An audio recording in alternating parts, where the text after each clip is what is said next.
ઓમ શ્રી ગણેશાય નમઃ. જય શ્રી કૃષ્ણ મિત્રો. શ્રી કૃષ્ણ વાણી. ભગવાન શ્રી કૃષ્ણે ગીતામાં ઘણું બધું સમજાવ્યું છે, પણ જ્યારે ગીતા વાંચીએ છીએ ત્યારે એમાં એટલા બધા અઘરા શબ્દ છે જે લોકોને નથી સમજાતા, માત્ર વાંચવા ખાતર વાંચી લે છે. પણ આજે હું સરળ ભાષામાં, જેવી તમને સમજાય એ ભાષામાં ભગવાન શ્રી કૃષ્ણના વિચાર, એમના ઉપદેશ હું તમારી પાસે લઈ આવી છું, તમારી સામે રજૂઆત કરી રહી છું. ખૂબ જ સુંદર છે મિત્રો. જો તમે આ વિડીયો અંત સુધી સાંભળશો ને તો તમારા જીવનમાં જે કંઈ તકલીફ હશે, દુઃખ હશે, કષ્ટ હશે, એ તો તમને સામાન્ય લાગશે, જેનીથી ઉભરવાનો તમને રસ્તો મળશે, તમને મનમાં શાંતિનો અનુભવ થશે. આ કૃષ્ણ વાણી છે. આ કોઈ સાધારણ વાણી નથી, કૃષ્ણ વાણી છે જે ભગવાને વિચાર મૂક્યા છે. તો મિત્રો, મારી વિનંતી છે કે અંત સુધી વિડીયો જોજો. સારો લાગે તો લાઈક અને શેર કરજો, જેથી બીજાને પણ દુઃખમાંથી ઉભરવાનો રસ્તો મળે. દુઃખ માત્ર એક જાતના નથી હોતા. આપણા જીવનમાં બહુ બધી તકલીફો હોય છે, વસ્તુને લઈને હોય છે, વ્યક્તિને લઈને હોય છે. તો એમાંથી ઉભરવાનો રસ્તો આપણને ભગવાન બતાવી રહ્યા છે. ગીતામાં કોઈ એવી સમસ્યા નથી જેનો હલ ભગવાને નથી કીધો. તો ખૂબ જ સરસ વિડીયો છે, એકદમ સરળ ભાષામાં હું સમજાવું છું. મિત્રો, વિડીયો ધ્યાનથી પૂરો જોજો. સારો લાગે તો કોમેન્ટ બોક્સમાં જરૂર જણાવજો અને ભગવાનનું નામ પણ એકવાર જરૂર લખજો. જય શ્રી કૃષ્ણ. રાધે રાધે. આ દિવ્ય યાત્રામાં આપનું સ્વાગત છે.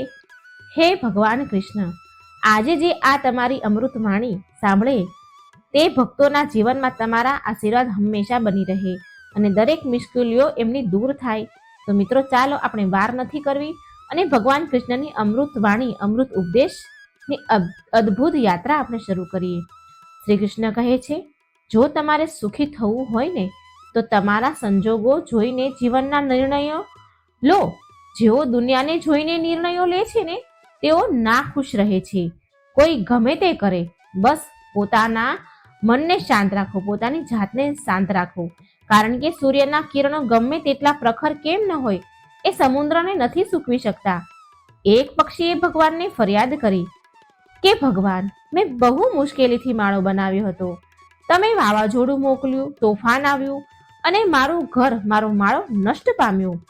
તો આકાશવાણી થઈ, અવાજ આવ્યો કે તારા માળામાં એક સાપ તમને ખાવા માટે આવ્યો હતો, એટલા માટે મેં તોફાન મોકલ્યું, એટલા માટે વાવાઝોડું આવ્યું કે તમે જાગી જાઓ અને ઉડી શકો અને તમારા પ્રાણ બચી જાય, સુરક્ષિત રહો. આપણા જીવનમાં પણ આવું જ બને છે. આપણા જીવનમાં ઘણી બધી પરેશાનીઓ આવે છે. આપણને ખબર પણ નથી હોતી કે આપણો ભગવાન આપણને મુશ્કેલીમાંથી કેવી રીતે બચાવી લે છે. જો તમને લાગતું હોય ને કે ભગવાન તમને કષ્ટ આપી રહ્યા છે, તો વિશ્વાસ રાખો કે તે તમને કષ્ટથી આગળ લઈ જઈ રહ્યા છે, સુખ તરફ દોરવી રહ્યા છે. મનની પીડાનો તો કોઈ અંત જ નથી. બીજાને દોષ આપવાનો કોઈ ફાયદો નથી. આનો સૌથી સરળ ઉપાય છે કે તમારું મન ભગવાનને સમર્પણ કરી દો. ભગવાન સાથે જોડાતા જ જીવનમાં સુખ મળે છે, શાંતિ મળે છે, ધૈર્ય, સહન શક્તિ, પ્રેમ, નવી ઉર્જાનો અહેસાસ થાય છે, જીવનનો સાચો માર્ગ મળે છે, સંતોષ ચોક્કસપણે જીવનમાં આવે છે અને આપણું મન દુઃખથી મુક્ત કેવી રીતે થઈ જાય છે એનો તો આપણને ખ્યાલ જ પછી નથી રહેતો. જો ભગવાન તમને વધુ રાહ જોડાવે છે તો તૈયાર રહો કે તમે જે માંગ્યું છે તેના કરતાં પણ ભગવાન તમને વધારે આપવાના છે, બમણું કરીને આપવાના છે. જેમ લોકો મૃત વ્યક્તિને કાંધ આપવામાં પુણ્ય માને છે, તો તમે પણ જીવતા વ્યક્તિને ટેકો આપવાનું, સહાય આપવામાં પુણ્ય માનો શરૂ કરી દો. જીવન સરળ બની જશે. જીવન સરળ બની ગયું હોય ને તો એવું ન વિચારો કે જેણે તમને જીવન આપ્યું છે તેને પણ કંઈક તો વિચાર્યું જ હશે ને. તમારો ભૂતકાળ કદાચ મુશ્કેલીઓથી ભરેલો હશે, પરંતુ આવતીકાલ તમારા હાથમાં છે. મન આંધળું છે, તેની પાસે પોતાનું કંઈ જ્ઞાન નથી. મન કંઈ જાણતું નથી, તમને યોગ્ય રીતે માર્ગદર્શન આપતું નથી. તેથી આંધળા મનની વાત સાંભળીને મહત્વપૂર્ણ કાર્યોને ટાળવાનું બંધ કરો. જો હંમેશા તમારી બુદ્ધિથી કામ કરો, મનથી નહીં, કારણ કે આંધળું મન હંમેશા તમને મહત્વપૂર્ણ કાર્યો કરતા રોકે છે. જ્યારે તમે બુદ્ધિના સહારે મહત્વપૂર્ણ કાર્ય કરવા લાગો છો ત્યારે ધીરે ધીરે તમારું મન તમારું મિત્ર બની જાય છે. પરંતુ જે દિવસે પરંતુ અત્યારે તમારું મન દુશ્મન બની ગયું છે, બરબાદ કરી રહ્યું છે. જે લોકો ચહેરા પર સાચું બોલે છે, મોં પર સાચું બોલે છે અને ગુસ્સો કરે છે, તે લોકો કરતા તો લાખ ગણા સારા છે એ લોકો જે તમારી સામે કંઈક બીજું હોય છે અને મીઠી વાણી વાપરે છે અને તમારી પાછળ કંઈક બીજું હોય છે. કોઈનું દુઃખ સમજવા માટે માણસની અંદર માણસ હોવો જરૂરી છે. કાગડો કોયલનો અવાજ તો દબાવી શકે છે, પણ પોતાનો અવાજ મધુર નથી બનાવી શકતો. તેવી જ રીતે ટીકા કરનાર, આપણી પાછળ આપણી નિંદા કરનાર વ્યક્તિ સજ્જનોને બદનામ તો કરી શકે છે, પણ પોતે સજ્જન નથી બની શકતો. જો તમે એકલા છો ને તો એ ભગવાનનો આશીર્વાદ સમજો, કારણ કે ઈશ્વરને તમને તમારી જાતને સુધારવા માટે થોડા વધુ સમય તમને આપ્યો છે. એકલા રહેવાનો આનંદ માણવાનું રાખો, શીખો, કારણ કે કોઈ તમારી સાથે કાયમ નહીં રહે. આજે એ વ્યક્તિ છે, કાલે નહીં હોય, માટે એકલામાં ખુશ રહેવાનું શીખો. સમયની એક ખૂબ જ સારી આદત છે, ગમે તેવો હોય પસાર થઈ જાય છે. સફળ વ્યક્તિ ખુશ હોય કે ન હોય, પરંતુ ખુશ વ્યક્તિ ચોક્કસપણે સફળ બને છે. જ્યારે તમે સુખી હોવ ત્યારે ભગવાનને ન ભૂલવા. લોકો રંગ બદલે છે વાત વાતમાં. જ્યારે તમે સુખી હોવ ત્યારે ભગવાનને ન ભૂલો અને દુખી હોવ ત્યારે ભગવાન પર શ્રદ્ધા રાખો. વાંસળી વગાડનાર કૃષ્ણ વાંસળી વાદક. સમય બદલે છે, માણસનું જીવન ફક્ત તેના કાર્યો પર આધારિત છે. જેવું તેનું જીવન તેના કર્મ હોય છે એવું જ તેનું જીવન હોય છે. વ્યક્તિએ જે પણ કર્યું છે તે ચોક્કસપણે સામે આવશે, કારણ કે કર્મો કોઈના સંબંધી નથી. જીવન ખૂબ જ સુંદર છે. ક્યારેક તે તમને હસાવે અને ક્યારેક તે તમને રડાવે છે, પરંતુ જીવનની ભીડમાં જે ખુશ રહે છે તેને લોકો નમન કરે છે. આપણે આપણું ગુમાવી દઈએ અને પછી જે મળે તો એનો આનંદ તો કંઈક અલગ જ હોય છે. રડીને હસવાની મજા કંઈક જુદી હોય છે. આ આપણા જીવનનો એક ભાગ છે. હાર્યા પછી જીતવાનો આનંદ પણ કંઈક અલગ છે. સારા બનવા માટે કોઈની નકલ કરવાની જરૂર નથી. તમે એટલા સારા બનો કે લોકો તમારી નકલ કરવા લાગે. જીવન એક જ વાર મળે છે. એ વાત ખોટી છે, પણ મૃત્યુ એક જ વાર મળે છે. ખોટું છે, તમને દરરોજ જીવન મળે છે. જે દિવસે તમે તમારા પોતાના હાસ્યના માલિક બની જશો તે દિવસે તમને કોઈ રડાવી નહીં શકે.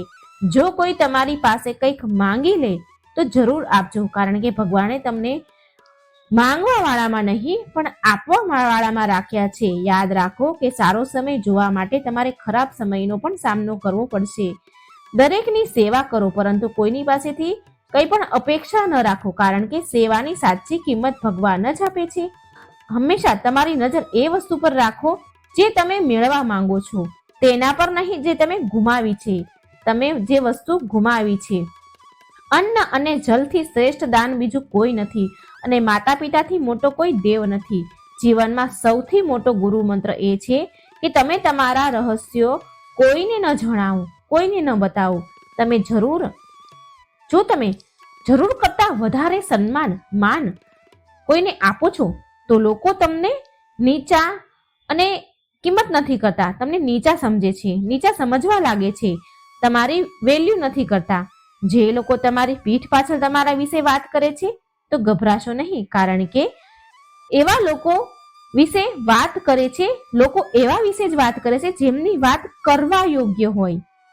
યાદ રાખો, સફળતા ક્યારેય માંગવાથી નથી મળતી. માંગવાથી તો માત્ર ભિક્ષા જ મળે છે. સફળતા મેળવવા માટે તમારે જાતે જ મહેનત કરવી પડશે. નાની ભૂલો બચાવવાનો પ્રયાસ કરો. નાની ભૂલથી બચો, કારણ કે વ્યક્તિને ઠોકરો પર્વતો પર નહીં પરંતુ નાના પથ્થરો પર વાગે છે. તમારી ભૂલ સ્વીકાર્યા વિના તમે ક્યારેય વધુ સારા વ્યક્તિ નહીં બની શકો. આપવાનું શરૂ કરો તો જાતે જ તમારું જે ગયું છે એ જાતે જ તમને પાછું મળશે.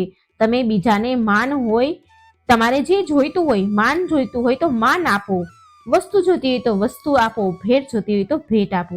તમે આપવાનું શરૂ કરો, આવવાનું તેની જાતે જ શરૂ થઈ જશે. સન્માન અને સંપત્તિ પોતાની મેળે આવવા લાગશે. યાદ રાખો કે અપમાનનો બદલો લડીને નહીં પણ સામેથી વ્યક્તિ કરતા વધુ સજ્જન બનીને લઈ શકાય છે. અપમાનનો બદલો લડીને નહીં પણ સામેની વ્યક્તિ કરતા વધુ સફળ બનીને લઈ શકાય છે. જો તમે ખરાબ કરવાનું વિચારો છો તો તેને આવતીકાલ સુધી ટાળી દો. જો તમે સારું કરવાનું વિચારો છો તો તમે એને આજે જ કરો. જે આપણી સાથે રહીને છળ કપટ કરે છે તેના કરતા મોટો કોઈ શત્રુ ન હોઈ શકે, અને જે આપણી ખરાબ વાત આપણા મોઢા ઉપર કહે છે તેના કરતા મોટો કોઈ મિત્ર ન હોઈ શકે. યાદ રાખો, જે વ્યક્તિ સ્પષ્ટ બોલે છે, સત્ય બોલે છે, તે કડવો જરૂર છે પરંતુ વિશ્વાસઘાતી નથી. તમારા ખરાબ ભૂતકાળને છોડી દો, કારણ કે તેનો પ્રભાવ તમારી આવતીકાલને દૂષિત કરે છે. જીવન જીવવાની બે રીત છે. એક, તમને જે ગમે છે, જે મેળવવું છે, અને બીજું, તમે જે મેળવ્યું છે તેને પસંદ કરવાનું શીખી લો. વસ્તુઓ મેળવતા પહેલા તેનું મૂલ્ય હોય છે, અને વ્યક્તિને કિંમત ત્યારે થાય છે જ્યારે એ આપણાથી દૂર ચાલ્યું જાય છે, આપણે એને ગુમાવી દઈએ છીએ. ફક્ત મા બાપનો પ્રેમ મફતમાં મળે છે, બાકી આ દુનિયા દરેક સંબંધ માટે કંઈક ને કંઈક ચૂકવે જ છે. અપમાનનો એટલું સન્માન સાથે જવાબ આપો કે સામેની વ્યક્તિ પણ શરમ અનુભવે. જ્યાં સુધી તમે તમારી મુશ્કેલીઓ અને સમસ્યાઓ માટે બીજાઓને દોષી ઠેરવતા રહેશો ત્યાં સુધી તમે તમારી સમસ્યાઓ અને મુશ્કેલીઓમાંથી ક્યારેય છુટકારો નહીં મેળવી શકો.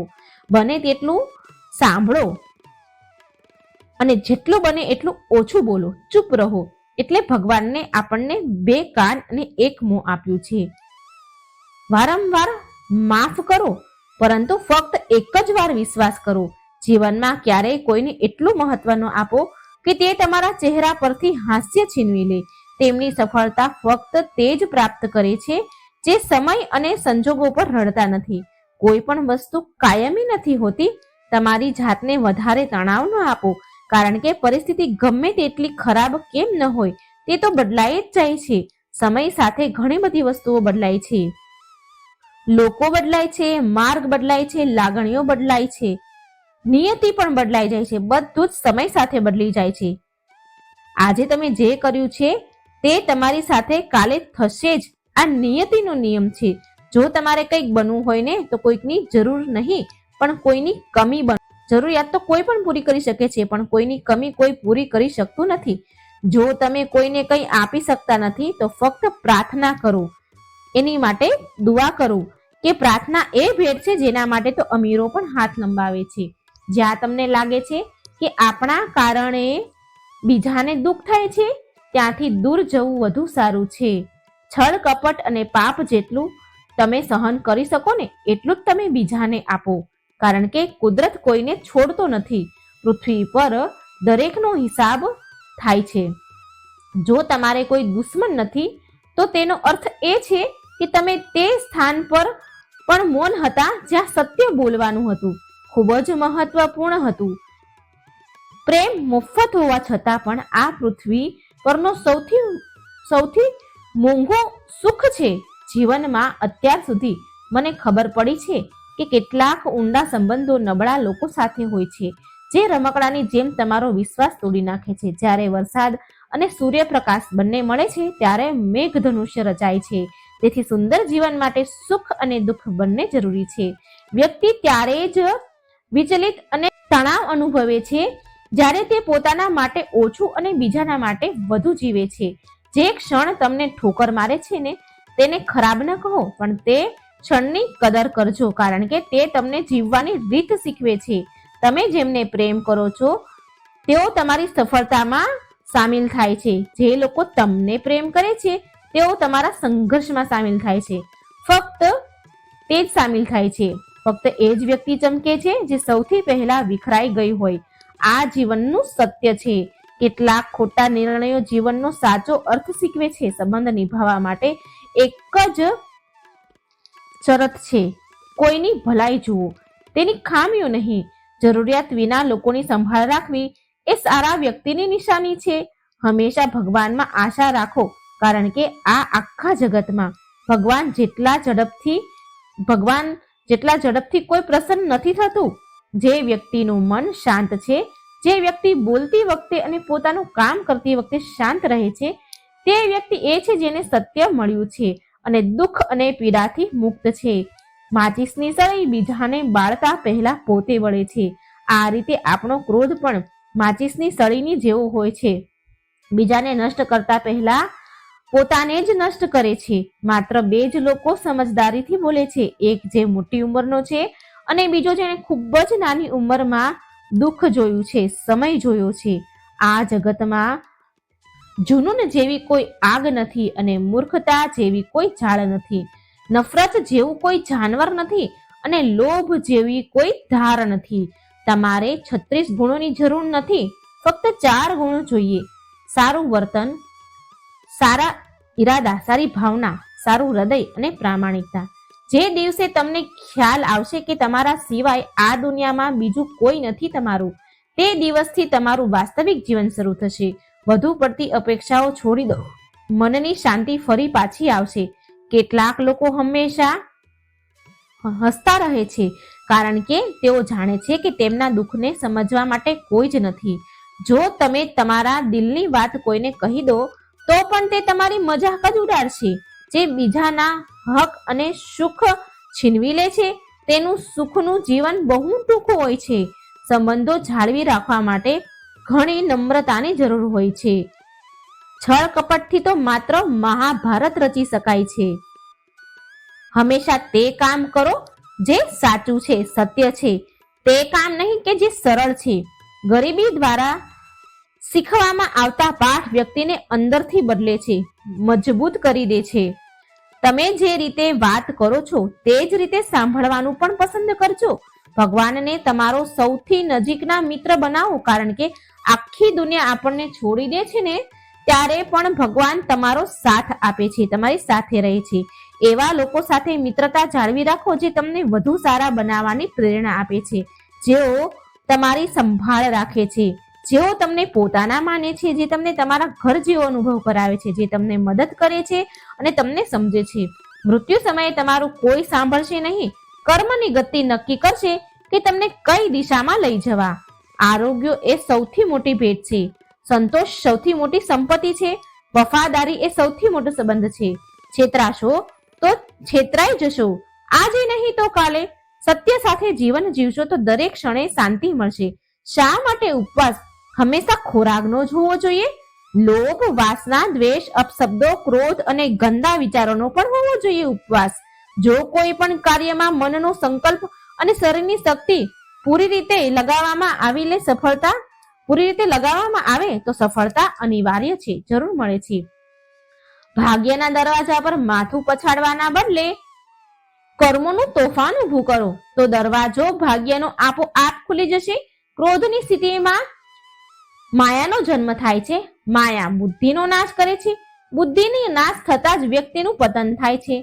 જો પાણી તેની મર્યાદા ઓળંગે ને તો વિનાશ થાય છે. જો વાણી તેની મર્યાદા ઓળંગે તો સંપૂર્ણ વિનાશ તરફ દોરી જાય છે. જીવન કોઈની સાથે છેતરપિંડી કરવી એ એક દેવા જેવું છે, કર્જ છે, જે તમને ચોક્કસપણે એક દિવસ કોઈ બીજા પાસેથી પાછું મળશે. આ કળિયુગ છે, હંમેશા તૈયાર રહો. હવામાન અને મનુષ્ય ગમે ત્યારે બદલી જશે, કોઈનો પણ ભરોસો નથી. ભગવાન કહે છે કે તમે મને જોશો તો હું પણ તમને જોઈશ. જે લાગણીથી તમે મને યાદ કરશો એવી જ લાગણીથી હું તમને યાદ કરીશ અને હું તમારી પાસે આવીશ. બદલો લેવાનો વિચાર ન કરો, આરામથી બેસો. આ લોકોએ તમારું ખરાબ કર્યું છે, અંતે તેમની સાથે પણ ખરાબ થશે. આ સમગ્ર વિશ્વમાં સૌથી મૂલ્યવાન વસ્તુ સમય છે, તેથી તેને બગાડો નહીં. અંતે તમને અફસોસ સિવાય બીજું કંઈ નહીં મળે. જીવનમાં કોઈની સાથે તમારી સરખામણી ન કરો. જેમ કે ચંદ્ર અને સૂર્યની સરખામણી ન થઈ શકે, કારણ કે બંને પોતપોતાના સમયે ચમકે છે. જો તમને કંઈક કરવામાં ડર લાગે છે તો યાદ રાખો, ડર એ સંકેત છે કે તમારું કાર્ય ખરેખર હિંમતથી ભરેલું છે. જેઓ ઉચ્ચ અને મહાન સ્થાન જોતા હોય છે તેમની કસોટી પણ જબરજસ્ત જ હોય છે. પર્વતની ઊંચાઈ તમને આગળ વધતા ક્યારેય નથી રોકતી, પરંતુ તમારા પગરખામાં રહેલા કાંકરા તમને આગળ વધતા રોકે છે. એ કાંકરાને ફેંકી દો. પાણીના પ્રવાહ દ્વારા માત્ર મૃત મછલીઓ જ વહે છે. જે માછલીઓ જીવિત હોય છે એ તો પોતાનો માર્ગ જાતે જ નક્કી કરે છે.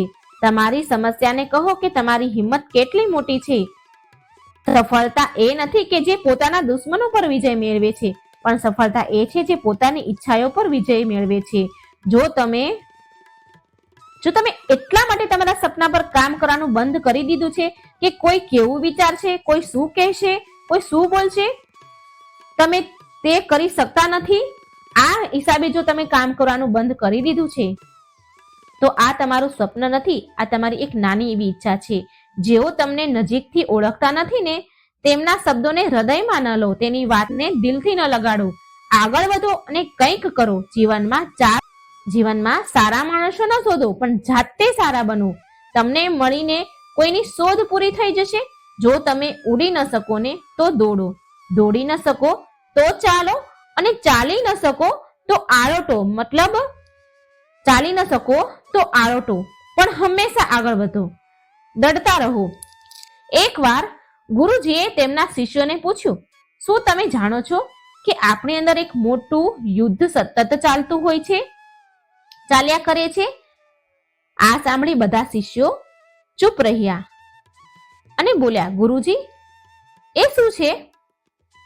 તો ગુરુજી કહે છે, ખરેખર સૌથી મોટી લડાઈ આપણી અંદરના બે વરુઓ વચ્ચે છે. એક કાળો વરુ જે ક્રોધ, ઈર્ષા, અહંકાર, ઉદાસી, લોભ, ચોરી, જૂઠની ભાષા બોલે છે, અને બીજો સફેદ વરુ જે આનંદ, પ્રેમ, દયા, વિચાર, સારા વિચાર અને સદભાવનાની ભાષા બોલે છે. આ યુદ્ધના અવાજના શોરમાં આપણે પહેલેથી જ અસ્તિત્વમાં રહેલી મનની શાંતિને ભૂલી જઈએ છીએ અને તેને બીજે ક્યાંક શોધવાનો પ્રયાસ કરીએ છીએ. ગુરુએ કહ્યું, આ યુદ્ધના શોરથી આપણામાંથી કોઈ નથી બચતું. આ યુદ્ધ હરેક વ્યક્તિની અંદર ચાલે છે. આ યુદ્ધથી કોઈ નથી બચી શકતું. મારી અંદર પણ આ યુદ્ધ ચાલે છે અને તમારી અંદર પણ ચાલે છે. શિષ્યોએ ગુરુજીની વાત ધ્યાનથી સાંભળી અને પૂછ્યું, ગુરુજી તો આ યુદ્ધ કોણ જીતશે? તો ગુરુજી બોલ્યા કે એ વરુ જીતશે જેને તમે ખોરાક આપશો. કે આપણી પાસે ધ્યાન આપવાની શક્તિ છે. આનો અર્થ એ છે, ખોરાક મતલબ ધ્યાનની શક્તિ આપણી અંદર છે. તમે ધ્યાન આપશો, આપણે વરુની વાતો પર ધ્યાન આપીશું તો મોટા અને મજબૂત બનશો. જે વ્યક્તિ હંમેશા ક્રોધથી પહેલા દયા રાખે, લોભ પહેલા ઉદારતા રાખે, ચિંતા પહેલા શાંતિ રાખે અને સ્થિરતા જુએ, અને ઈર્ષા પહેલા સદભાવના પસંદ કરવી જોઈએ. આમ કરવાથી આપણું મન આપોઆપ પ્રસન્ન રહેશે અને આપોઆપ આપણે જીત થશે. આ ખોરાક, સદભાવનાનો ખોરાક આપણને આપો. ધ્યાન રાખવું, ધ્યાનમાં રહેવું. જેમ શરીરને આરામ આપવામાં આવે અને તે પોતે જાતે જ સ્વસ્થ થઈ જાય છે, તેવી જ રીતે જ્યારે મનને આ અવાજોથી, આ શોરથી, આ દ્વેષ, ક્રોધ, ઈર્ષાથી તમે આરામ આપશો, એનાથી દૂર રાખશો, ત્યારે મન પોતાની આપમેળે શુદ્ધ થઈ જશે. તો મિત્રો, આ વિડીયો હતો બહુ સરસ મજાનો ભગવાન કૃષ્ણના વિચાર. જો તમને પસંદ આવ્યો હોય તો લાઈક કરજો, શેર કરજો અને આ ચેનલને સબસ્ક્રાઇબ કરવાનું મિત્રો બિલકુલ ભૂલશો નહીં. જય શ્રી કૃષ્ણ. રાધે રાધે.